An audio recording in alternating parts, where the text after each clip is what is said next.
देशात आणि राज्यात भरपूर कापूस आहे, त्यामुळे कापूस आयातीचा विषय येत नाही।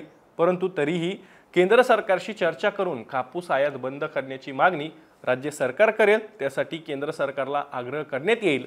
तसंच पुढच्या हंगामाच्या पूर्वी जून जुलैमध्ये आमदारांची बैठक घेण्यात येईल आणि त्यानुसार कापसासाठीची जी काही यंत्रणा आहे त्याच्या अनुषंगाने जे काही प्रश्न आहेत त्यावर चर्चा करण्यात येईल, असंही रावल यांनी विधिमंडळात सांगितलं। राजकारणाचा काही विषय येत नाही याच्यामध्ये। अध्यक्ष महोदय, आपण सारेजण शेतकऱ्यांचे पुत्र आहेत आणि शेतकऱ्यांच्या हितासाठी जे जे काही करावं लागेल ते आपण निर्णय घेऊ। अध्यक्ष महोदय, आपण सातत्याने कापसाची खरेदी करतोय। आता मार्केटमध्ये ही जी आपली आर्टिफिशियल इंटरव्हेन्शन बाय गव्हर्नमेंट असतं, एक ठराविक मर्यादापर्यंत असतं।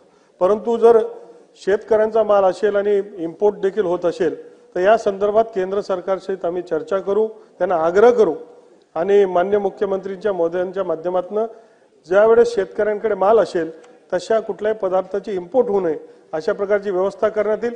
त्याचबरोबर ही व्यवस्थामध्ये आज आपण पाहिलं की देशाचे 10,000 कोटी हे केवळ राज्यामध्ये खर्च केल्यानंतर सुद्धा जर समाधान होत नसेल किंवा त्याच्या काही योजनेमध्ये अडचणी असतील तर त्या संदर्भात जुलै ऑगस्ट मध्ये नवीन सीझन जो सप्टेंबर मध्ये येईल त्या संदर्भात आपण एक बैठक घेऊन त्या संदर्भात अजून एक योजना ही तयार करण्यात येईल।